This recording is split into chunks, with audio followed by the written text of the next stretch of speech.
સુંદરગઢના મોરસલા ગામના પોગુ નદીમાં પટમાં નાયબ કલેક્ટર એચ.ટી. મકવાણાએ જબરદસ્ત રેડ કરી હતી। સુંદરગઢ જિલ્લાના ચોટીલા તાલુકામાં ગેરકાયદેસર રેતી ખનન માટે તંત્રએ કડક કાર્યવાહી હાથ ધરી છે। ચોટીલાના પ્રાંત અધિકારીની આગેવાની હેઠળ એક મોટી રેડનું આયોજન કરવામાં આવ્યું। આ કાર્યવાહી દરમિયાન મોરસલ ગામ નજીકથી પસાર થતી ભોગાવા નદીના પટમાં ચાલી રહેલા ગેરકાયદેસર રેતી ખનનના પર્દાફાશ થયો હતો। તંત્રના અચાનક દરોડાથી ગેરકાયદેસર પ્રવૃત્તિઓમાં સંડોવાયેલા લોકોમાં નાસભાગ મચી ગઈ હતી। આ રેડ દરમિયાન મોટા પ્રમાણમાં મુદ્દામાલ જપ્ત કરવામાં આવ્યો છે, જેની બજાર કિંમત અંદાજે ₹7.10 કરોડ જેટલી આંકવામાં આવી છે। આ કાર્યવાહી દર્શાવે છે કે તંત્ર હવે ગેરકાયદેસર પ્રવૃત્તિઓ સામે શૂન્ય સહિષ્ણુતાની નીતિ અપનાવી રહ્યું છે। ભારે મશીનરી અને વાહનો જપ્ત તેમજ કડક કાર્યવાહીના સંકેત છે। આ દરોડામાં ગેરકાયદેસર રેતી ખનન માટે ઉપયોગમાં લેવાતા અનેક વાહનો, હેવી મશીનરી પણ જપ્ત કરવામાં આવી છે, જેમાં રેતી ભરેલા ડમ્પર 5, ટ્રેક્ટર 16, જેસીબી મશીન તેમજ લોડર મશીન, ગેરકાયદેસર વીજ કનેક્શન સહિત મોટા પ્રમાણમાં રેતીનો જથ્થો સહિત ખનન માટે વપરાતા અન્ય સાધનોનો સમાવેશ થાય છે।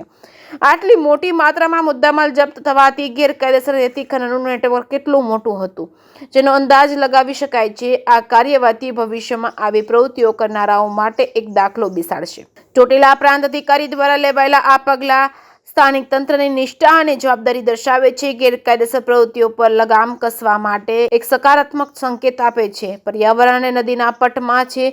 નદીના પટમાંથી અનિયમિત રીતે રેતી કાઢવાથી નદીનું કુદરતી સંતુલન બગડે છે, જમીનના ધોવાણ અને ભૂગર્ભ જળમાં સ્તરમાં ઘટાડો જેવા નકારાત્મક પરિણામો લાવી શકે છે। તંત્ર દ્વારા હાથ ધરવામાં આવેલી આ કાર્યવાહી પર્યાવરણની સુરક્ષા માટે એક મહત્વપૂર્ણ પગલું છે। આ ઘટના બાદ તંત્ર દ્વારા ભવિષ્યમાં પણ નદીના પટમાં આવા દરોડા પાડવામાં આવે તેવી શક્યતા છે, જેથી પર્યાવરણનું રક્ષણ કરી શકાય અને કુદરતી સંપત્તિનું જતન કરી શકાય। જે ગુજરાતી સાથે મહેશ ઉતરિયા, સુરેન્દ્રનગર। આજે સવારે 10 વાગે અમારી નાયબ કલેક્ટર પાંચ ચોટીલાની ટીમ સાથે અમો ખાનગી ગાડીની અંદર મોરસલ ગામે જે ભોગાવો નદી આવેલી છે તે ભોગાવો નદીની અંદર રેડ પાડતા ત્યાંથી બાજુની અંદર પ્રાથમિક શાળા છે ત્યાં તદ્દન ગેરકાયદેસર વોશ પ્લાન્ટ આવેલા હતા, તેમજ ભોગાવો નદીમાંથી ગેરકાયદેસર રેતીનું ખનન કરી અને એ પ્લાન્ટ ખાતે પણ લાવવામાં આવતું હતું। અને જે રેડ પાડતા જે ટ્રેક્ટર 16 છે, ડમ્પર 5, જેસીબી 1 તેમજ લોડર મશીન 1 અને વોશ પ્લાન્ટની મશીનરી તેમજ ગેરકાયદેસર વીજ કનેક્શન આવી કુલ 7 કરોડ ને 10 લાખની જે મુદ્દામાલ છે એ જપ્ત કરવામાં આવેલો છે।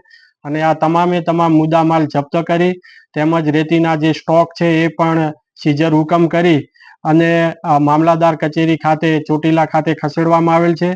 અને આ જે તદ્દન ગેરકાયદેસર જે ભોગાવો નદીમાં ખનન કરતા હતા એવા ભવાન લખુ શિયાળિયા અને ભરતભાઈ લીંબાળિયા, આ બંનેની સામે Gujarat mineral prevention of illegal mining, transportation and storage rules 2017 અંતર્ગત આગળની કાયદેસરની કાર્યવાહી હાથ ધરેલ છે।